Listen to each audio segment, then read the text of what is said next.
দিল্লি শহরের একটি ছোট্ট ভাঙাচোরা ফ্ল্যাটে ৩ বন্ধু একসঙ্গে বসবাস করত। বিন্দাস কাটছিল তাদের ব্যাচেলর লাইফ। ঘটনাক্রমে একদিন তাদের কাছে এমন একটি পার্সেল এসে পৌঁছায় যার কারণে তাদের জীবনে একটি নাটকীয় মোড় আসে, আর তারা ভুলক্রমে জড়িয়ে পড়ে অপরাধ জগতের সাথে। আর এই পার্সেলকে কেন্দ্র করেই তাদের পেছনে লেগে যায় শহরের এক কুখ্যাত গ্যাংস্টার, যে তার দলবল নিয়ে সবসময় এই ৩ বন্ধুকে মারার জন্য খুঁজতে থাকে। কিভাবে তারা এই কুখ্যাত গ্যাংস্টারের কবল থেকে মুক্তি পায়, আর কী বা ছিল সেই রহস্যময় পার্সেলের মধ্যে যার জন্য তাদের জীবন সন্নিকটে। অসাধারণ এই ঘটনাটি জানতে হলে পুরো ভিডিও জুড়ে আমার সঙ্গেই থাকুন। আজ আমি এক্সপ্লেন করতে চলেছি তেলিভেলি মুভিটি। কমেডি থ্রিলার জনরার এই মুভিটি মুক্তি পেয়েছিল 2011 সালে। এই গল্পের মধ্যে এত কমেডি সিন রয়েছে যা দেখলে হাসতে হাসতে আপনার পেট ব্যথা হয়ে যাবে। আমি গ্যারান্টি দিয়ে বলতে পারি এই এক্সপ্লেনেশনটি দেখলে আপনার মন কিছুটা হলেও ভালো হবে। আশা করছি আপনার সময় একদমই খারাপ কাটবে না।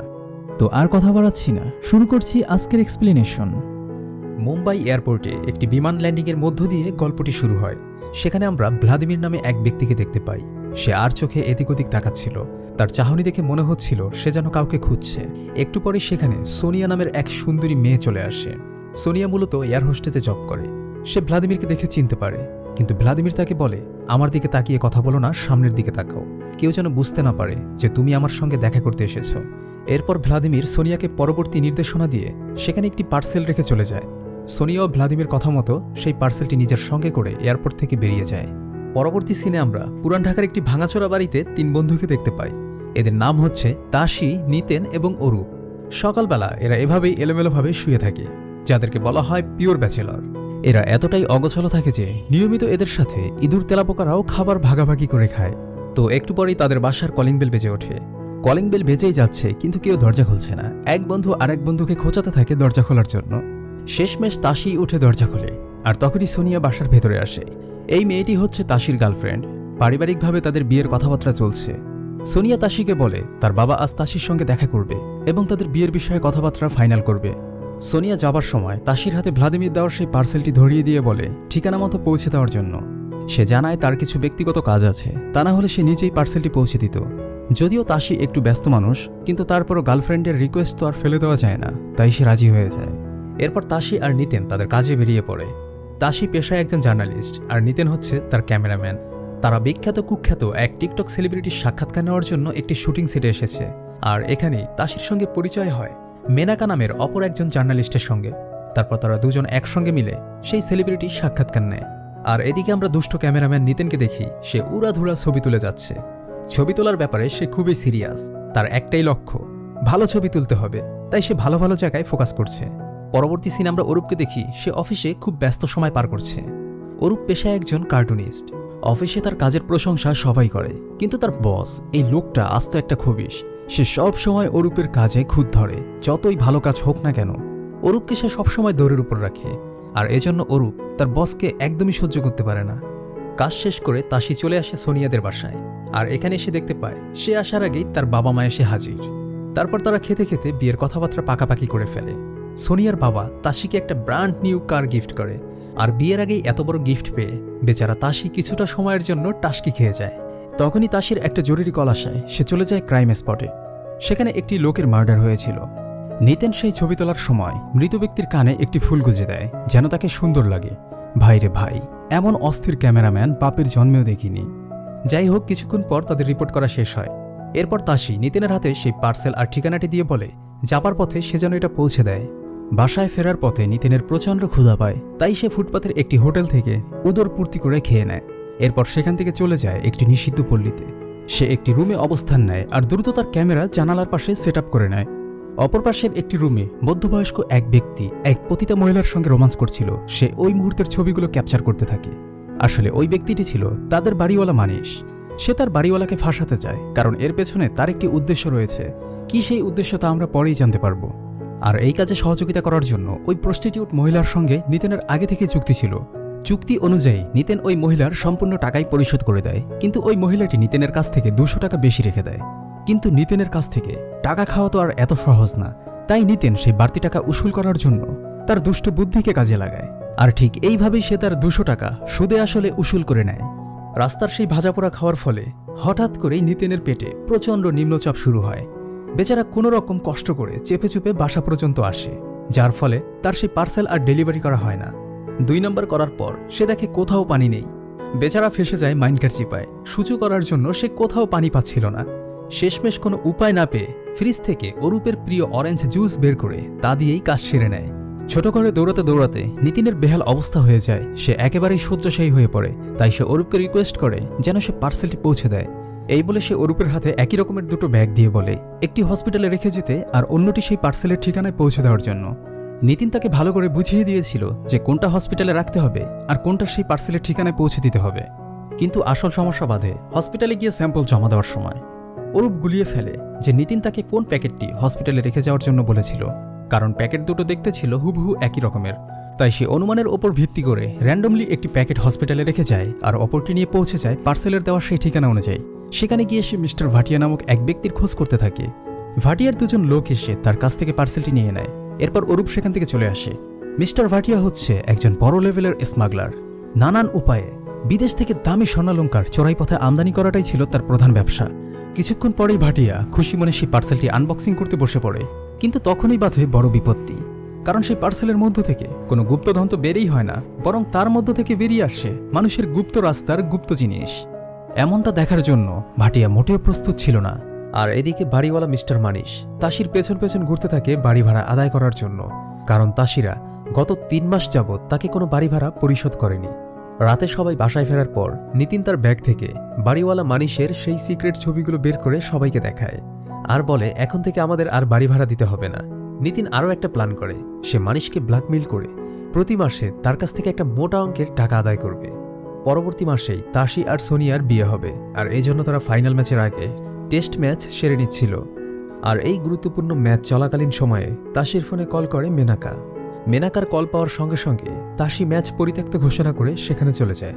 2জন যখন একসঙ্গে গুরুত্বপূর্ণ কাজ নিয়ে কথা বলছিল, ঠিক সেই সময়ে সেখানে রাজীব নামের এক ব্যক্তি আসে।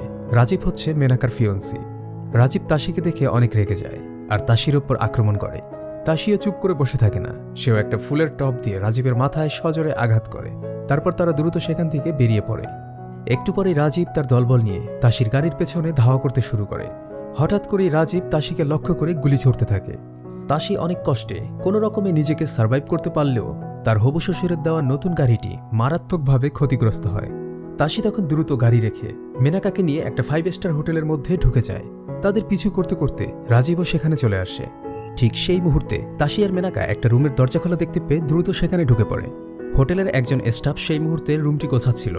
সেখানে তাসি আর মেনাকাকে দেখে সে ভেবেছিল তারাই হয়তো রুমটি বুকিং দিয়েছে, তাই সে তাদেরকে রুমের সবকিছু বুঝিয়ে দিয়ে সেখান থেকে চলে যায়।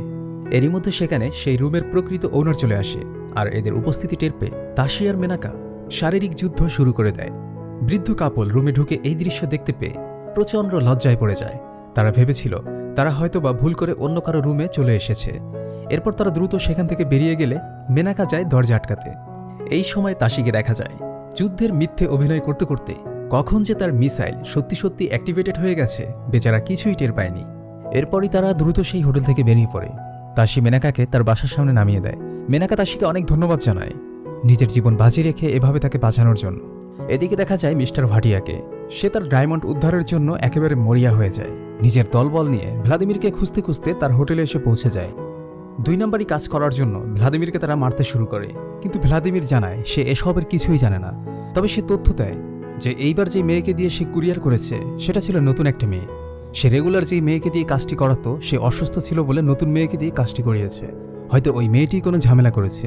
তখন ভাটিয়া ভ্লাদিমিরকে বলে সেই নতুন মেয়েটির নাম্বার দেওয়ার জন্য, কিন্তু চরম ভয় আর উত্তেজনায় ভ্লাদিমির সেই নাম্বারটি মনে করতে পারছিল না, তাই সে উল্টোপাল্টা নাম্বার বলায় ভাটিয়া তার উপর ভীষণ রেগে যায় আর তাকে মারতে শুরু করে। এরপর সে ভ্লাদিমির হাত পা বেঁধে তার গোপন সুড়ঙ্গ পথে একটা আতশবাজি গুঁজে দেয়। সেই আতশবাজিতে যখন আগুন লাগিয়ে দেয় তখন ভ্লাদিমির নিজেকে বাঁচানোর জন্য নাম্বার মনে করার আপ্রাণ চেষ্টা করতে থাকে এবং শেষ মুহূর্তে এসে তার নাম্বারটি মনে পড়ে যায়। নাম্বারটি পাওয়া মাত্রই মিস্টার ভাটিয়া সোনিয়ার নাম্বারে কল করে। সে সোনিয়ার কাছে জানতে চায় সেই পার্সেলটি সম্পর্কে। সোনিয়া তখন জানায় ওই দিন সে খুব ব্যস্ত ছিল বলে তার বয়ফ্রেন্ড তাসিকে দিয়েছিল পার্সেলটি ডেলিভারি করার জন্য। এরপর মিস্টার ভাটিয়া সোনিয়ার কাছ থেকে তাসিদের বাসার অ্যাড্রেস জেনে নেয়। তাসিদের বাড়িওয়ালা মিস্টার মানিশের কাছে একটা পার্সেল আসে, আর সেই পার্সেলটি খোলা মাত্রই ভয়ে তার গলা শুকিয়ে যায়। নিতিন ছবিগুলোর সঙ্গে একটা চিঠিও পাঠায়। আর যেখানে লেখা ছিল প্রতি মাসে তাকে 10,000 করে টাকা দিতে হবে। অন্যদিকে দেখা যায় নিতিনকে তার পেটের অবস্থা এখনও খারাপ। তার 24 ঘন্টার মধ্যে 20 ঘন্টায় কাটাতে হয় ওয়াশরুমে। সারাদিন নিতিনের এই অত্যাচার সহ্য করতে না পেরে ফ্লাশটিরও ধৈর্যের বাঁধ ভেঙে যায়। সে আছড়ে পড়ে নিতিনের মাথার উপর। আর এই শব্দ শুনতে পেয়ে সেখানে বাড়িওয়ালা মানিশ চলে আসে। সে নিতিনকে এমন অবস্থায় দেখতে পেয়ে উদ্ধার করে হসপিটালে নিয়ে যায়। অন্যদিকে অরূপকে দেখা যায় তার মনে একদমই শান্তি ছিল না। সারাক্ষণ অফিসে বসের ঘ্যানঘ্যানানি, তার উপর তার গার্লফ্রেন্ড ঋতু তার সঙ্গে চিটিং করে। ঋতু ইটালি প্রবাসী এক ছেলেকে পেয়ে মুহূর্তেই অরূপের ভালোবাসাকে অস্বীকার করে। প্রিয়জনকে হারানোর এই দুঃখ কষ্ট সহ্য করতে না পেরে অরূপ তার মাথা ন্যাড়া করে ফেলে। অন্যদিকে ভাটিয়া তার লোকজনদের নিয়ে তাসিদের বাসায় পৌঁছে যায়। তাসি ঘরে ফেরার সঙ্গে সঙ্গে ভাটিয়ার লোকজন তাকে জাপটে ধরে আর অরূপকে লটকে রেখেছিল সিলিং ফ্যানের সাথে। প্রথমে তারা তাসিকে জিজ্ঞেস করে সেই পার্সেলটি সে কোথায় রেখেছে, কিন্তু তাসি এই ব্যাপারে কিছু না জানাতে পারলে তারা তাসিকে মারতে শুরু করে। মিস্টার ভাটিয়া বলে, তোদের এত বড় সাহস কি করে হয়? আমার কোটি কোটি টাকার সম্পদের বিনিময়ে তোরা কিনা আমাকে পাঠালি পটি। একথা শুনেই অরূপের মনে পড়ে যায় তার হাতে 2টো কৌটা ছিল, তার মানে হসপিটাল থেকেই এটা চেঞ্জ হয়েছে। সে তখন ভাটিয়াকে বলে তার সেই কৌটাটি হসপিটালে গেলেই পাওয়া যাবে। ভাটিয়া তখন তার একজন লোককে হসপিটালের ঠিকানায় পাঠিয়ে দেয়। অন্যদিকে নিতিন তার চিকিৎসা নেওয়া শেষ করে বাড়িওয়ালা মানিশের সঙ্গে যখন হসপিটাল থেকে বেরিয়ে যাচ্ছিল, ঠিক সেই মুহূর্তে হসপিটালের একজন স্টাফ নিতিনকে ডেকে বলে তার বন্ধু এখানে একটা কৌটা রেখে গেছে। তখন নিতিন সেই কৌটাটি নিয়ে হসপিটাল থেকে বেরিয়ে যায়। নিতিন চলে যাওয়ার পরপরই ভাটিয়ার লোক সেখানে পৌঁছে যায়। নিতিন বাসায় ফেরার পর কিছুই বুঝতে পারছিল না যে ভেতরে হচ্ছেটা কি। এই সময় ভাটিয়া এসে নিতিনের হাত থেকে কৌটাটি নিয়ে নেয় আর ভালো করে পরীক্ষা নিরীক্ষা করে বুঝতে পারে তার ভেতরকার ডায়মন্ডগুলো একদমই ঠিকঠাক আছে। এরপর সে তার লোকদের হুকুম দেয় ওদের 3 জনকে মেরে ফেলার জন্য। হঠাৎ অরূপের পায়ের নিচ থেকে চেয়ার সরিয়ে নেওয়ার পর অরূপ ফ্যানের সঙ্গে ঝুলতে থাকে আর মৃত্যু যন্ত্রণায় ছটফট করতে থাকে। ঠিক সেই সময় ওপরের তলায় 2 বোনের নাচের ক্লাস চলছিল। তাদের নৃত্যর তালে তালে আর অরূপের ছটফটানির চোটে জীর্ণ শীর্ণ ছাদটি আর নিজেকে সামলে রাখতে পারেনি। হঠাৎ করেই ছাদ ভেঙে অরূপ নিচে পড়ে যায়। আকস্মিক এমন কাণ্ডে ভাটিয়া ভুলক্রমে তার পিস্তলের ট্রিগার চালিয়ে দেয় আর এতে করে তারই একজন লোক মারা যায়। কিছুক্ষণ পরেই ডান্সার 2 বোন সমেত পুরো ছাদ ভেঙে নিচে পড়ে যায় আর সেই ছাদের নিচে ভাটিয়া ও তার লোকজন চাপা পড়ে। আর এই সুযোগে 3 বন্ধু ঝটপট বাসা থেকে বেরিয়ে যায়। আর যাওয়ার সময় নিতিন সেই ডায়মন্ডের কৌটাটি নিজের সঙ্গে করে নিয়ে নেয়। বাইরেই ভাটিয়ার একজন লোক তখন অরূপ আর নিতিনকে ধরার জন্য পিছু ধাওয়া করে। ঠিক সময় মতো তখন তাসি চলে আসায় অরূপ অল্পের জন্য প্রাণে বেঁচে যায়। এরপর তারা 3 জন মিলে চলে যায় মেনাকার বাসায়। তাসি তখন মেনাকাকে পুরো বিষয়টা খুলে বলে যে কি হয়েছে তাদের সঙ্গে। সবকিছু শোনার পর মেনাকা তার বাসায় তাসিদের আশ্রয় দেয়। 3 বন্ধু খেতে খেতে প্ল্যান করে যদি তারা এই ডায়মন্ডগুলো ভাটিয়াকে ফেরতও দেয় তারপরও ভাটিয়া তাদেরকে প্রাণে মেরে ফেলবে। তাই তারা ডিসিশন নেয় এই ডায়মন্ডগুলো বিক্রি করে দিয়ে সেই টাকা নিয়ে তারা দেশের বাইরে চলে যাবে। আর এজন্যই তারা চলে যায় একটা জুয়েলারি শপে। জুয়েলারি শপের মালিক তাদেরকে এই ডায়মন্ডগুলোর জন্য 90 লক্ষ টাকা দেওয়ার প্রস্তাব করে। এত টাকার কথা শুনে 3 বন্ধুই চমকে ওঠে। তারা বিশ্বাস করতে পারছিল না যে এত টাকার মালিক হয়ে যাবে তারা। তাই তারা আর কোনো কথা না বাড়িয়ে সঙ্গে সঙ্গে রাজি হয়ে যায় আর ডায়মন্ড বিক্রির 90 লক্ষ টাকা নিয়ে সেখান থেকে বেরিয়ে পড়ে। এরপর 3 বন্ধু গাড়িতে বসে পরিকল্পনা করছিল যে কে কোন দেশে সেটেল হবে। এত টাকা হাতে পাওয়ার পর শান্তশিষ্ট অরূপও প্রতিবাদী হয়ে যায়। সে তার অফিসের বসকে ফোন করে ইচ্ছে মতো বকাবকি করে। বসের ওপর যত অভিমান ছিল সে সব ঝেড়ে ফেলে, কারণ এখন আর তার চাকরি হারানোর ভয় নেই। তার কাছে রয়েছে অগণিত টাকা। অরূপের এমন দুঃসাহসিক কর্মকাণ্ড দেখে তার বাকি 2 বন্ধু হাসতে হাসতে গড়াগড়ি খায়। ঠিক এমন সময় তাসির ফোনে একটা কল আসে। ফোনের ওপাশ থেকে সোনিয়ার চিৎকারের আওয়াজ পাওয়া যাচ্ছিল। আর একটু পরে মিস্টার ভাটিয়া বলে 1 ঘন্টার মধ্যে তার ডায়মন্ডগুলো নিয়ে হোটেল রাজ প্যালেসের 507 নম্বর রুমে আসতে বলে। যদি দেরি হয় তাহলে সে তাসির গার্লফ্রেন্ড সোনিয়াকে মেরে ফেলবে। এমন কথা শুনে তাসি অনেক ভয় পেয়ে যায়। সে তখনই ডিসিশন নেয় যে দোকানিকে সে টাকাগুলো দিয়ে ডায়মন্ডগুলো ফিরিয়ে নিয়ে আসবে। যদিও নিতিন আর অরূপ এর বিরোধিতা করে, কারণ অনেক কষ্টের বিনিময়ে তারা এই টাকাগুলো পেয়েছে। তাছাড়া অরূপ তার চাকরিও ইতিমধ্যে হারিয়েছে। কিন্তু কি আর করার, বন্ধুই তো বন্ধুর বিপদে এগিয়ে আসে। তাসির কষ্ট বুঝতে পেরে অবশেষে 2 বন্ধুও রাজি হয়ে যায়। তারা চলে যায় ওই দোকানির কাছে। তারা দোকানিকে পুরো বিষয়টা খুলে বলে। তারা দোকানিকে 90 লক্ষ টাকা ফেরত দিয়ে দেয় আর তাদের ডায়মন্ডগুলো ফেরত চায়। কিন্তু দোকানি এখানে নগদে পল্টি মারে। সে বলে এই ডায়মন্ডগুলো যদি তোমরা নিতে চাও তাহলে আমাকে এর দ্বিগুণ টাকা অর্থাৎ 1,80,00,000 দিতে হবে, আর যদি তা না পারো তাহলে এখান থেকে চলে যাও। তাসি আর তার বন্ধুরা যখন দোকানির এমন অন্যায়ের বিরুদ্ধে প্রতিবাদ জানায় তখন ওই দোকানি তার সিকিউরিটি গার্ডদের ডেকে তাসিদের সেখান থেকে ঘাড় ধাক্কা দিয়ে বের করে দেয়। ডায়মন্ডগুলো উদ্ধারের আর কোনো উপায় না দেখে তাশি শেষমেশ মেনাকার শরণাপন্ন হয়। মেনাকাও তাশিকে সাহায্য করতে রাজি হয়ে যায়। এরপর 4 জন মিলে বোরখা পরে নারীর ছদ্মবেশে বেরিয়ে পড়ে ডায়মন্ড উদ্ধারের মিশনে। নিতিনকে রেখে বাকি 3 জন চলে যায় সেই জুয়েলারি দোকানে।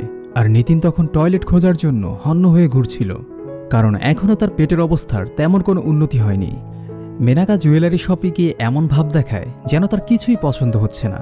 তখন জুয়েলারি শপের মালিক এসে বলে, ম্যাডাম, আপনি আমার সঙ্গে আমার অফিস রুমে চলেন। আমি আপনাকে এমন কিছু অলংকার দেখাবো যা আপনার পছন্দ হবেই হবে।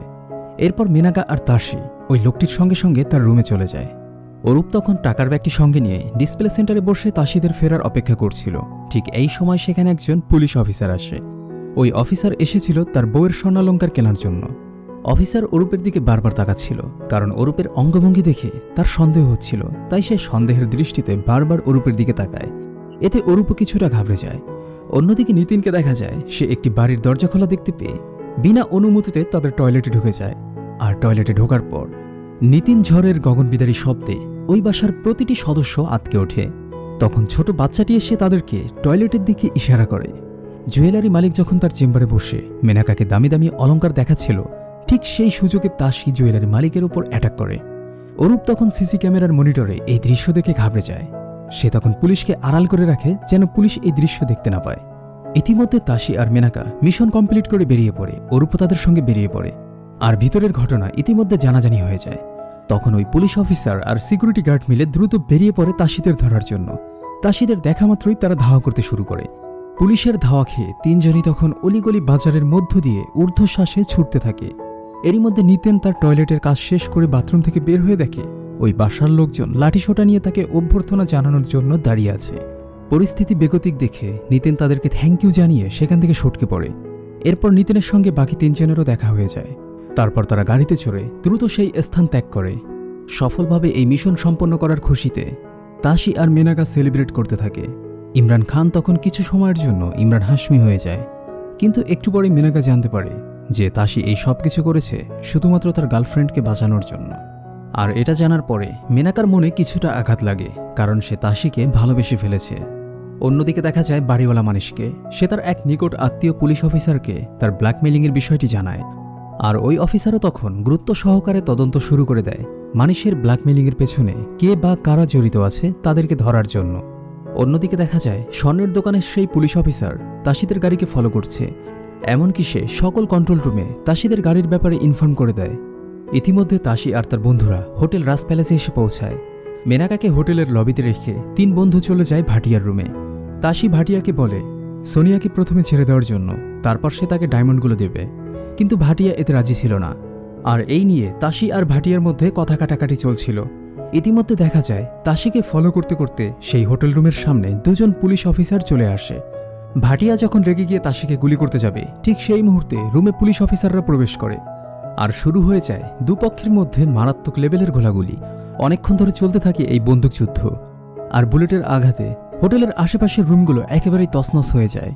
পাশের রুমে থাকা সেই বৃদ্ধ কাপল অনেক কষ্টে তাদের জীবন বাঁচায়। আর একই সঙ্গে তওবা করে আর কোনোদিনও তারা অ্যানিভার্সারি পালন করার জন্য কোনো হোটেলে আসবে না। গোলাগুলি শেষে দেখা যায় ভাটিয়া আর তার টিমের সকল সদস্যই মারা গিয়েছে এবং 2 জন পুলিশ অফিসার মারাত্মকভাবে আহত হয়েছে।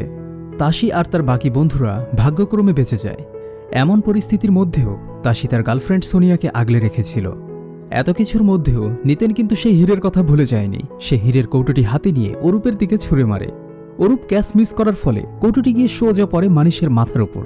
আর এতে মানুষ জ্ঞান হারিয়ে রাস্তায় পড়ে যায়। ওপরে এত কিছু ঘটে গেল, অথচ মেনাকা এসবের কিছুই টের পায়নি। সে নিচে বসে তাশিদের জন্য অপেক্ষা করছিল। এমন সময় সেখানে রাজীব চলে আসে। এখানে আসার আগে মেনাকা আর তাশি যখন গাড়িতে বসে কিস করছিল, সেই দৃশ্য রাজীব দেখে ফেলে। আর এজন্যই সে মেনাকাকে ফলো করতে করতে এখানে চলে আসে। রাজীব মেনাকার উপর ভীষণ রেগে যায়। মেনাকা তখন কাকে কিস করেছিল এটা জানার জন্য রাজীব তাকে বারবার প্রশ্ন করতে থাকে, কিন্তু মেনাকা তার কথার কোনো উত্তর না দিয়ে সেখান থেকে উঠে যায়। রাজীব তখন মেনাকাকে অনেক বাজে বাজে কথা বলে সবার সামনেই অপমান করে। ঠিক সেই সময় সেখানে তাশি আসে আর সে জবাব দেয় যে মেনাকা তাকে কিস করেছিল। তাশির মুখে সত্যিটা জানতে পেরে রাজীব নির্বাক হয়ে দাঁড়িয়ে থাকে। তার আর কিছুই বলার ছিল না। কিন্তু সোনিয়া এটা একদমই সহ্য করতে পারছিল না যে তার ভালোবাসার মানুষ অন্য একটি মেয়েকে কিস করেছে। তাই সে তাসিকে সজোরে একটা চর মারে আর এও বলে দেয় সে তাসিকে বিয়ে করবে না। তাসির এমন দুরবস্থা দেখে রাজীব খুব মজা নেয়। সে হো হো করে হাসতে থাকে। তাসি তখন রাজীবের কাছে যায় আর তাকে এক ঘুষিতে শাটডাউন করে দেয়। পরদিন সকালে পত্রিকায় চোরাচালানকারীদের গডফাদার ভাটিয়া আর তার টিমের মৃত্যুর খবর প্রকাশিত হয়, কিন্তু সেখানে কোথাও তাসিদের নাম প্রকাশিত হয়নি, কারণ সেই ইন্সপেক্টর নিজের ওপর সমস্ত ক্রেডিট নেওয়ার জন্যই এমনটা করেছে। যদিও এতে তাসিদের ভালোই হয়েছে, কারণ তাদের আর কোনো আইনি ঝামেলায় পড়তে হবে না। 3 বন্ধু মিলে তাদের পরবর্তী পদক্ষেপ নিয়ে আলোচনা করছিল। একদিকে তাসির বিয়ে ভেঙে যায় এবং তার গার্লফ্রেন্ড সোনিয়া তাকে ছেড়ে চলে যায়। অন্যদিকে অরূপও ছিল ভীষণভাবে আপসেট, কারণ ইতিমধ্যেই সে তার চাকরি হারিয়েছে। এখন তারা কি করবে, কিভাবেই বা বাড়ি ভাড়া পরিশোধ করবে, এটা নিয়ে খুব চিন্তিত ছিল। একটু পরেই তাসির চেঁচামেচির শব্দ শুনে অরূপ আর নিতেন সেখানে ছুটে যায়। তাসি দেখতে পায় আলমারি ভর্তি টাকার বান্ডেল। তাসি আর অরূপ দুজনেই তখন একসঙ্গে নিতেনের দিকে তাকায়। আসলে নিতেন সেদিন চালাকি করে সেই জুয়েলারি দোকানদারকে টাকার পরিবর্তে ব্যাগ ভর্তি ইট আর কাগজ দিয়ে দেয়। এভাবেই সে ওই জুয়েলারি শপের মালিককে বোকা বানায়। একেই বলে চোরের উপর বাটপারি। আসলে নিতেনকে দেখতে একটু বোকাশোকা লাগলেও মালটা ছিল বদের হাড্ডি। যাই হোক, নিতেনের কাজে মুগ্ধ হয়ে তার 2 বন্ধু তাকে নিয়ে ভীষণ প্রাউড ফিল করে। অন্যদিকে দেখা যায় বাড়িওয়ালা মানিশকে। সে ভয়ে ভয়ে লেটার বক্স থেকে চিঠিগুলো নিয়ে তার ওয়াশরুমে চলে যায়। চিঠিগুলো দেখতে পায় ব্ল্যাকমেইলার তাকে লিখেছে সে আর কখনোই তাকে বিরক্ত করবে না। এমনকি সেই ব্ল্যাকমেইলার মানিশের সকল অপকর্মের প্রমাণগুলো তাকে ফেরত দিয়ে দিয়েছে। আর এটা দেখে মানিশ প্রচণ্ড খুশি হয়। মানিশের ছোট ছেলেকে দেখা যায় হীরের সেই কৌটোটি হাতে নিয়ে খেলছিল, আর এটা দেখে মানিশ তাকে একটা ধমক দিয়ে কৌটোটি নিয়ে সযত্নে রেখে দেয়। মানিশ নিজেও জানত না যে এই কৌটাটির মধ্যে কি আছে, যার জন্য চারিদিকে এত হাঙ্গামা। যাই হোক, এরপর মানিশ সপরিবারে বেরিয়ে পড়ে তার সেই পুলিশ আত্মীয়কে দেখার জন্য, কারণ সেই দিনের সেই গোলাগুলিতে তার পুলিশ আত্মীয়র পাছায় গুলি লেগে আহত হয়। আর এটা দেখার জন্যই সপরিবারে বেরিয়ে পড়ে মানিশ। একটু পরেই মেনাকা আসে তাসির সঙ্গে দেখা করার জন্য। তাসি ওপর থেকে মেনাকাকে দেখা মাত্রই এক মুহূর্ত দেরি না করে দ্রুত তার কাছে ছুটে আসে। আসলে মেনাকা এখানে এসেছিল তাসির শ্বশুরের দেওয়া সেই লক্কর ঝক্কর গাড়িটির একটা ভাঙা অংশ ফেরত দেওয়ার জন্য, যেটা দিয়ে তাসি কটকটিও পাবে না। এরপর মেনাকা তাসিকে বাই বলে সেখান থেকে চলে যাচ্ছিল, কিন্তু তাসি কিছু একটা ভেবে হঠাৎ করেই মেনাকার গাড়ির মধ্যে ঝাঁপিয়ে পড়ে। দুজনেই তখন 5G স্পিডে তাদের জমে থাকা ডেটাগুলো ট্রান্সফার করে নেয়। কোনো ইন্টারনেট বা ভিপিএন ছাড়াই বিনামূল্যে পথচারীরা এমন দৃশ্য দেখতে পেয়ে খুবই আনন্দিত হয়। আর এরই মধ্য দিয়ে শেষ হয়ে যায় অসাধারণ এই সিনেমাটি। কেমন লাগলো আমাদের আজকের এই ভিডিওটি? যদি ভালো লেগে থাকে তাহলে কমেন্ট করে তোমার মূল্যবান মতামত আমাদেরকে জানিয়ে দাও। আর হ্যাঁ বন্ধুরা, চ্যানেলটি সাবস্ক্রাইব করতে একদমই ভুলো না। দেখা হবে পরবর্তী ভিডিওতে। ততদিন পর্যন্ত সবাই ভালো থাকো, সুস্থ থাকো, নিরাপদে থাকো, আর অবশ্যই মুভিজ বাংলার সঙ্গে থেকো। আল্লাহ হাফেজ।